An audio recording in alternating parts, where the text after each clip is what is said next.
Fala sério, quem nunca escutou duas opiniões do mesmo texto? Você fica assim, será que é aquele pastor que tá certo ou aquele? Ou aquele padre ou aquele? Tá, mas aquele irmão ali fala em hebraico, mas o outro também. Aquele ali fala em grego, mas o outro também.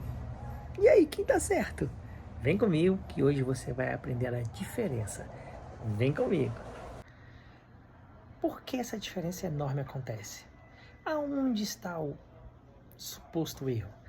Existe uma diferença entre análise morfológica e análise sintática. Geralmente, em 95% das vezes, a pessoa ela vai fazer uma análise morfológica. Ela faz da maneira correta. Então, a gente não pode falar assim, há um erro, ele errou, ele está equivocado, ou o erro está aqui. Não, ele está certo, ele fez uma análise morfológica. E o que seria uma análise morfológica?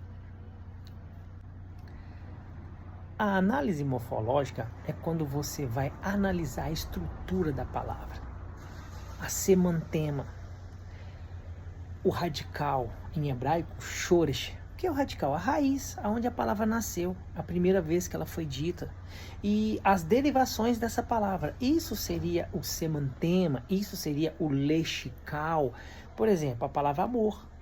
Aí ela vai para o lexical, amoroso, amado, amorzinho, amante, e assim vai indo. Veja que da palavra amor vai derivar outras palavras. Isso é o que chamamos de léxico, e isso está na estrutura da palavra, está na análise morfológica. Já a análise sintática, ela estuda a função. Qual é a função das palavras dentro dessa oração? Não tem uma oração? Ela tem uma função. Primeiro, tem que estar em ordem. É uma coesão, tem que estar na ordem, porque sem ordem você não consegue compreender o que você está lendo. Depois da coesão, tem que ter uma coerência, ou seja, tem que fazer sentido, tem que ser inteligível, tem que ser inteligente. Basicamente, é essa a diferença, ok?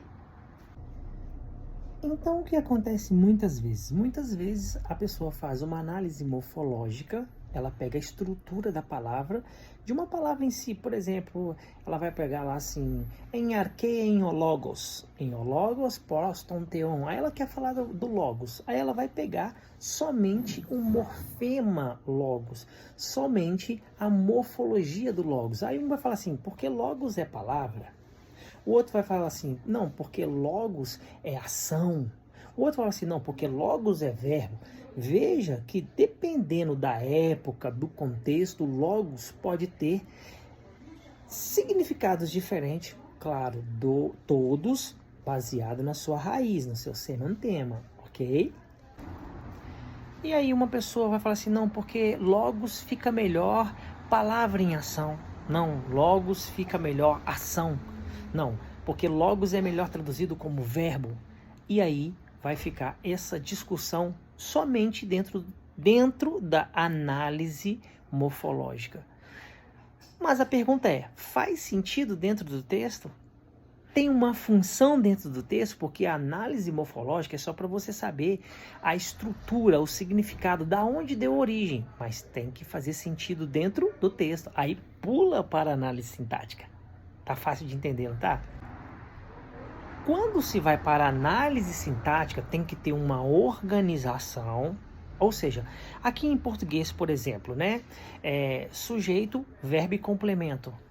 É a norma mais simples que tem. E é claro, em cada língua, ok, tem uma norma, tem uma gramática. O hebraico tem a sua norma, o aramaico tem a sua norma, o grego tem a sua norma, o português tem a sua norma. O que é transliterado? Geralmente o significado lexical. E a norma você pega daquela língua, mas lembra, aquela língua, ela tem uma linguagem, então tem que fazer sentido. Todas as línguas vai ter a morfologia, que é a estrutura, a sintaxe, que é a organização. Todas as línguas vai ter, no âmbito da interpretação, tem um texto literário, tem um texto denotativo, conotativo. Todas as línguas, não importa qual seja. Tem um texto explícito e implícito, independente da língua. E aí você vai pegar essa organização. para fazer sentido dentro daquele texto, aí você vai agora para o quê? A análise sintática. Você vai pegar aquela palavra amor e vai colocar ali no texto, ok? Veja bem, olha só que interessante, bem legal isso. Amor, de uma forma generalizada, ok? Em quase todas as linguagens, e não língua é hebraico, aramaico, grego, francês, espanhol, linguagem é o que se quer dizer. Amor, geralmente, tem uma conotação sanguínea, aonde você ama os seus parentes, você ama o seu filho, você ama seu pai e sua mãe. Também tem uma conotação sexual, você ama o seu esposo, você ama a sua esposa, entendeu? Geralmente também tem uma conotação de afeição, você ama seu professor, você ama seu amigo. O amor também pode ter um significado abstrato, você ama comer pipoca, ama comer arroz, feijão, você ama passear. Veja que a morfologia dessa palavra tem vários significados. Conseguiu entender? A pergunta que fica é, qual deles eu vou colocar aqui? Porque Deus nos amou. Aí você vai colocar assim, eu acho que aqui tem uma conotação meio sensual. Deus nos amou aqui, tá mais por uma questão de desejo sexual. Aí o outro vai falar assim, eu acho que nesse texto aqui, eu acho que Deus estava, sei lá, no mundo da lua. E é mais abstrato, é mais no sentido figurado, mais conotativo. Tá entendendo? Aí cada um vai trazer de uma maneira. Não, eu acho que Deus aqui tá olhando pra gente como filho. Laço sanguíneo. Nós somos imagem e semelhança dele. O que corre nas nossas veias está correndo nas veias dele, porque nós somos feitura deles. Nós saímos de dentro dele. Ele soprou em nossas narinas. Tá vendo? Como é que tem várias interpretações? Aí que entra a famosa análise sintática. Tem que fazer sentido. Porque Deus amou o mundo de tal maneira que deu seu único filho.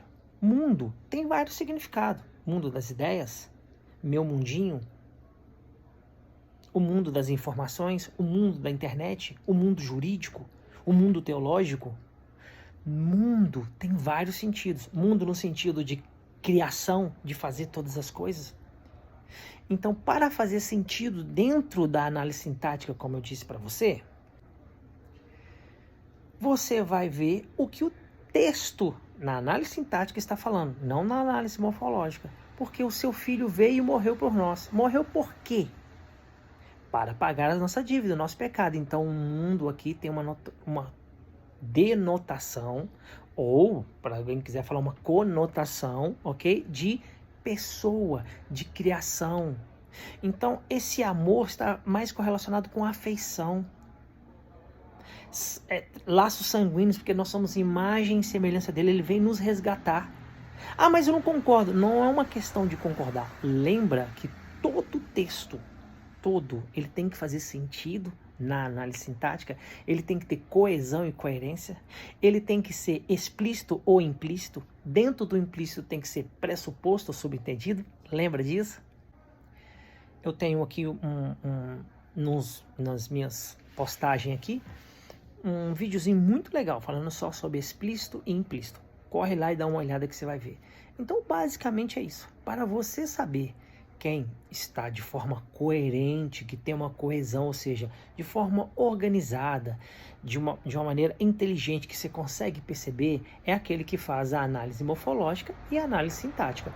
Então, quando você vê alguém falando assim, não, porque é melhor essa palavra assim, assim, assim, você logo lembra, opa, ele está fazendo somente uma análise morfológica, mas ele também tem que fazer a análise sintática, porque sem a análise sintática, ele pode estar cometendo um grave erro. Vou dar só mais um exemplo para vocês aqui. Por exemplo, todos em qualquer época sabem o que é fermento, mesmo que você não entenda que o processo de fermentação são as bactérias comendo açúcar, etc, etc, etc, ok? Você sabe que fermento geralmente serve para levedar, para inchar, para causar inchaço. Geralmente, tá? Na Bíblia, fermento geralmente está correlacionado com ser cheio de pecado, cheio de desejos pecaminosos, ou seja, foi cheio. Mas veja, você vai lá em um contexto totalmente diferente, vamos pegar aqui de forma imaginária, tá? Você foi num contexto diferente e está assim, nossa, esse rapaz aqui é o fermento de Deus. Nossa, esse cara aqui, ele tá parecendo um fermentinho do Espírito Santo. O que você está querendo dizer com isso? Que ele está cheio, ele foi cheio da presença do Espírito de Deus. Então veja que nesse contexto, o fermento simbolizou algo bom. Você não pode pegar assim, todas as vezes que a Bíblia fala de fermento, fala de pecado. Não é assim que olha. Estou apenas pegando de suposição. Não estou afirmando nem que sim, nem que não. Nós temos que avaliar o contexto implícito, subentendido. A história que está sendo contada. O que é um contexto? É onde se desenvolve, é onde a história aconteceu, como eles pensavam naquele tempo, naquela época. Então sempre lembre, quando você vê um pastor falando uma coisa e o outro falando outra, uma pessoa falando uma coisa e outro falando outra, sempre lembre, eles devem estar só na base da análise morfológica e esquecendo de também fazer a análise sintática, que é muito importante, porque assim vai trazer sentido, vai trazer luz àquele texto. Gostou? Compartilha, deixa seu joinha, deixa seu comentário, espero ter ajudado. A partir de hoje, tenho certeza que você não vai ter mais dúvida. Quando você ouvir alguém falando, não, porque é melhor a palavra assim, assim, assim, assim, fica melhor dentro desse texto, você vai lembrar na hora, ele está fazendo uma análise morfológica, ele precisa também de fazer uma análise sintática, porque tem que fazer sentido. Não é só falar assim, Deus amou o mundo, tá, Deus amou o mundo, então esse amor aqui é um amor sexual? Não, não pode. Vamos continuar lendo. Porque deu seu filho, então é um amor para o ser humano, mas Deus deseja o ser humano sexualmente? Não. Então esse amor aqui é de laço sanguíneo. Agora faz sentido. Que o Eterno abençoe você e deixa seu like, compartilha, chama seus amigos, compartilha aí no seu grupo de WhatsApp, compartilha e vamos espalhar essa palavra maravilhosa. Que o Eterno abençoe você. Shalom, shalom.